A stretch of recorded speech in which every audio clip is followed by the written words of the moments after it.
Okay, we're going to start part 2 of the Syntrx Synthi video, and I'm just going to do a couple of simple patches and then we'll do something a little bit more interesting.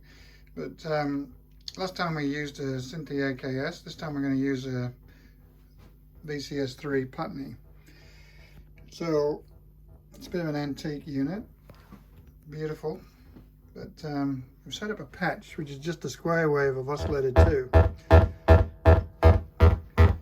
And one of the things we were noticing was the filter. The filter adds a certain amount of saturation. So even with the level, when the level's turned up, you're getting quite a bit of saturation. If I put in the resonance, it starts to self-resonate at about just over 7, but at 7 you can get that slightly rubbery sound on the filter. The reverb sounds it's kind of different too. Instead of coming in there at around 7, you really hear it, and then it's it's like an old-fashioned spring reverb, I guess. Plus we can hear a bit of the wave shape of the square wave oscillator. Not listening to that one. That's the pulse width modulation, manual modulation. Okay, if I do the same thing with the Syntrx,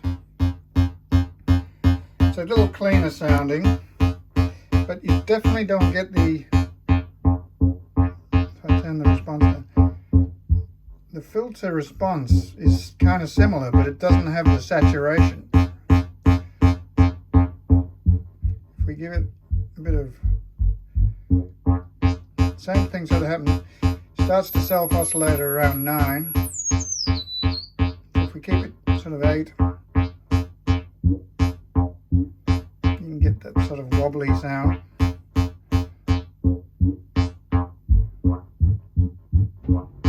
So in that sense it's similar, but without the saturation.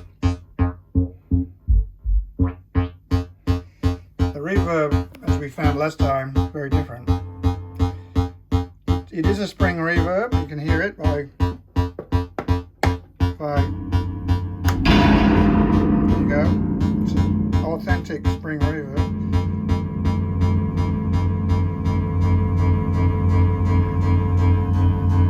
But it's kind of a more modern sound. And of course we've got reverb, we've got feedback.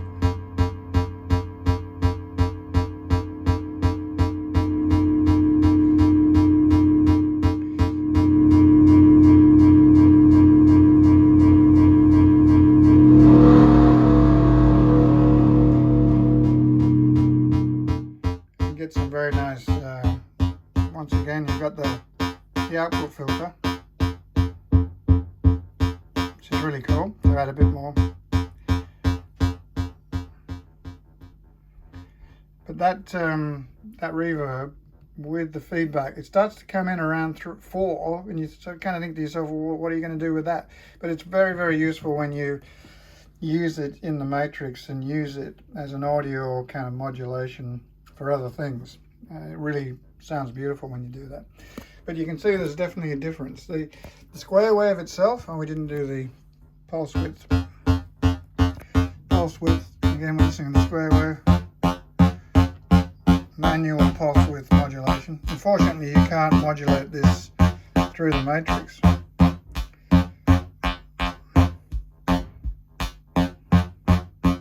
That sounds good though. Okay, I've set up a noisy patch now, which is oscillators against each other and in the ring mod. It's kind of a fierce kind of sounding, noisy, interesting.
Now, let's try this on the Synthi. Pop these back in.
Set up another patch, which is basically just highlight the significant difference between the Syntrx and the Synthi AKS, and the Putney is the modulation matrix. The main difference is, I'll pan over to here, the oscillators have their own outputs, as on the Synthi.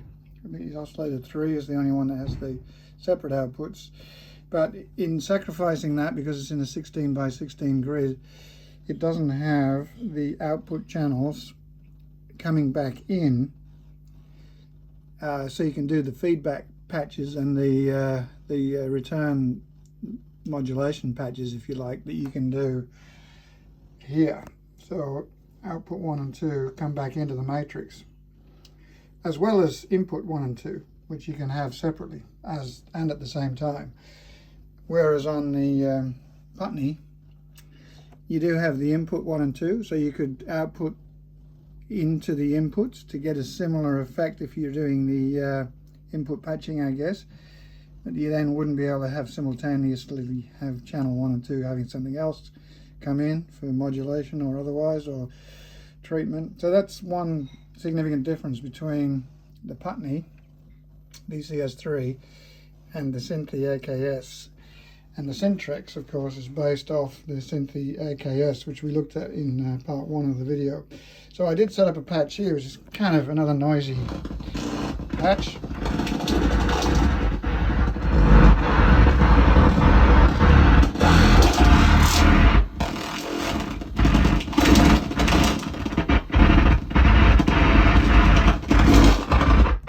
Anyway, you get the idea. You can't set up that exact patch on the Putney because I'm bringing the outputs back in.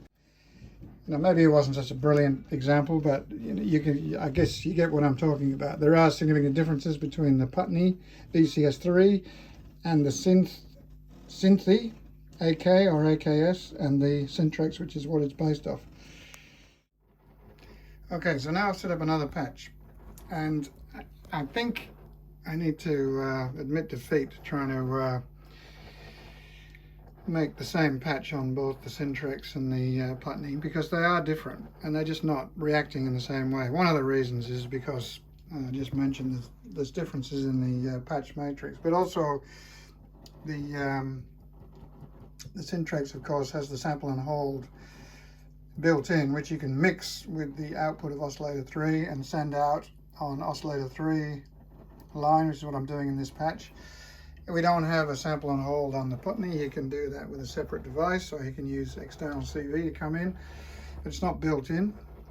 And there is a difference just in the way the modulation sources work on each other. There's very slight differences, and you know, the tiniest little difference in the tone of the knob gives you different timbres, and look, there's just too many things that are different. But overall, are they in a similar space? Yes, but you know, you sometimes need to get there in a different way. That Syntrx is no comparison to a Putney. But let me just turn some of this up, you get a bit of an idea There's another noisy patch.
Some sort of classic Tim Blake gong. This is a similar patch on the Synthorx, but it's completely different. One reason is we've got the same hole.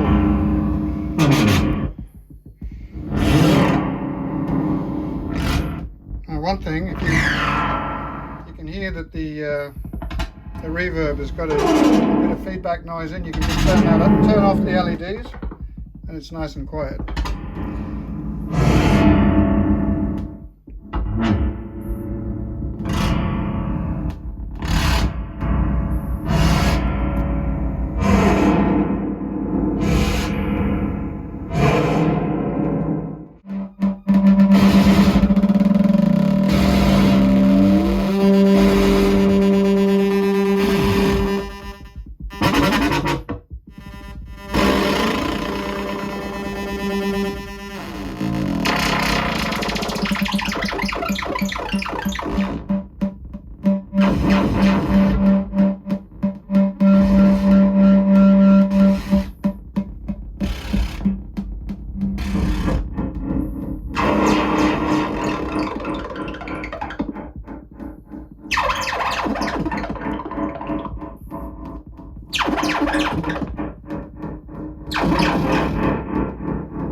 Anyway, you get the idea.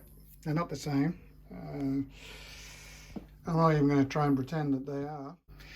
Not the same sound. Definitely the filter on the Putney, very different saturation that's there. The ring modulator is a little bit different. The reverb's definitely different.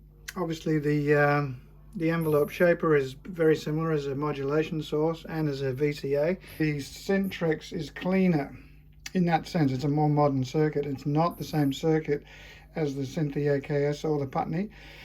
So yeah, look, those differences are much bigger with the Putney VCS3 than they are with the Synthi, but I guess the age of the and the design of the circuits is clearly the thing that is giving you the difference, which we all, I guess everybody expects. I mean, there's been a few comments on the other video about people saying that Erica Synths maybe missed an opportunity here to make an exact clone, but to me, why bother? I mean, you can still get an authentic Synthi if you're willing to pay for it. You can even buy one from Robin in the UK. I don't know how much they are now, but this is a much cheaper alternative with the same architecture, same sort of design, layout, the same methodology of patching. And that's the beauty of it. The idea of, I'll show you how the recall and the saving work. If you want to save a patch, you just save, move to where you want to save it. There it is. When you want to recall it, that's the one I just saved. You can come down, recall it. There you go. Simple as that. Love the Putney. Love the Synthi AKS. Also love the Syntrx. Different? Similar? Same? No. Make your own mind up though, and look, it's cool whichever way you go. Nobody's forcing you to buy any of them, but for those people that are interested in the Syntrx, it's a brilliant machine. It's beautiful, gets some amazing sounds. Might do a part 3 actually, and try and set up some sequencer lines, maybe even do a Pink Floyd type cover. We'll see what that's like. For what it's worth, we'll see. Anyway, thank you for watching.